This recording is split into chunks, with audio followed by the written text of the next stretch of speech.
श्री हरिवंश महाराज जी। महाराज जी, हमने आपको 2.5 वर्ष पहले YouTube के माध्यम से सुनना शुरू किया था और आपसे जुड़ने के बाद हमें जीवन का सही उद्देश्य समझ आया और आपकी शरणागति प्राप्त हुई। महाराज जी, मैं एक केंद्र सरकार में एक विभाग में वरिष्ठ पद पर कार्यरत हूं और जैसे कि पहले भी कई लोगों ने एकांतिक में साझा किया है कि मैं भी अपने कार्यस्थल पर नेकों चुनौतियों का सामना कर रही हूं।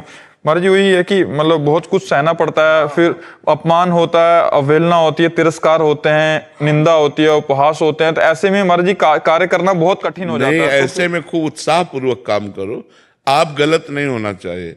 आपको जो पद मिला है और जहां तक आपका कार्य क्षेत्र है उसमें न त्रुटि होनी चाहिए, न कोई किसी भी तरह का प्रलोभन या भय के द्वारा हम कोई गलत कार्य ना करें। जो भी आपका डिपार्टमेंट हो, हम अपने कार्य क्षेत्र में पवित्र रहें। इसके बाद लोग गाली देते हैं या उपहास करते हैं या निंदा करते हैं, हमें बिल्कुल परवाह नहीं होनी चाहिए। हमें मस्त रहना चाहिए क्योंकि हम गलत नहीं हैं। यदि हम गलत हैं तो सुधार कर लेना चाहिए और यदि गलत नहीं है तो हमें बेपरवाह हो जाना चाहिए, हमें मस्त रहना चाहिए, हमें किसी की बातों में नहीं आना चाहिए।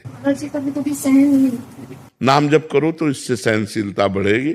जितना सहन का भक्त वही है जो सब कुछ सहन कर सके। तो नाम जप करो, नाम जप से आप में सामर्थ्य आएगी, सहनशीलता। जी, सहनशीलता का परिभाषा क्या है कि मतलब केवल अंदर सहते रहना या उसको कटिंग करना अंदर से? नहीं, अगर विवेक है तो विवेक काट देगा, 1 मिनट में काट देगा। कि वापिस आना ये महत्वपूर्ण है ना महाराज जी। पता लगा सहन करते करते डिप्रेशन में चले गए महाराज। नहीं नहीं नहीं, भजन करने वाला कभी डिप्रेशन में नहीं जाता। भजन चूंकि नाम जब चल रहा है ना, वो हाँ जैसे आग जल रही है और आपने पानी डाला तो आग कभी बढ़ थोड़ी सकती, वो शांत हो जाएगी। तो भगवान का नाम शीतल है, वो आपकी बुद्धि को भी शांत कर देगा, विवेक प्रकट करके उसे काट देगा। वैसे अगर सत्संगी है तो विवेक रखता है। एक ही आता है कि कब तक सहन करें, कब तक सहन। हमें बराबर जीवन भर सहन करना पड़ेगा। जो सहन कर गया वही महात्मा, जो टूट गया वही संसारी। क्या परिस्थिति परिवर्तित करने के लिए श्री जी से ठाकुर? परिस्थिति परिवर्तित करने के लिए नहीं, परिस्थिति में हृदय को परिपक्व करने के लिए भगवान ने बनाया है। परिस्थिति भगवान ने दिया है हमारे हृदय को परिपक्व करने के लिए। हम परिस्थिति परिवर्तन की मांग ना करें, हम उस परिस्थिति में डटकर लड़ने की क्षमता प्राप्त करें।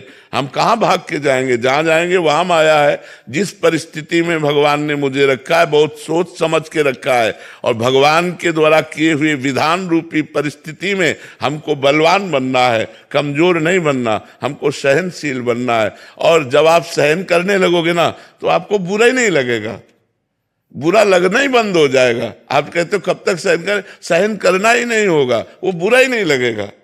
बुरा तब तक लगता है जब तक अहंकार रहता है। और नाम जब करते हुए अहंकार जब भगवान के चरणों में समर्पित होता है फिर बुरा नहीं लगता, फिर हंसी आती है। जैसे पागल आदमी आपको कुछ बोले तो आपको बुरा नहीं लगेगा क्योंकि आपको पता पागल है। ऐसे ये माया में पागल लोग हैं, यदि निंदा करते हैं, अपमान करते हैं तो हमें मुस्कुरा के चल देना चाहिए, हमें बुरा नहीं मानना चाहिए। और ये क्षमता आएगी भजन से। जितना भजन करोगे उतने सहनशीलता बढ़ेगी।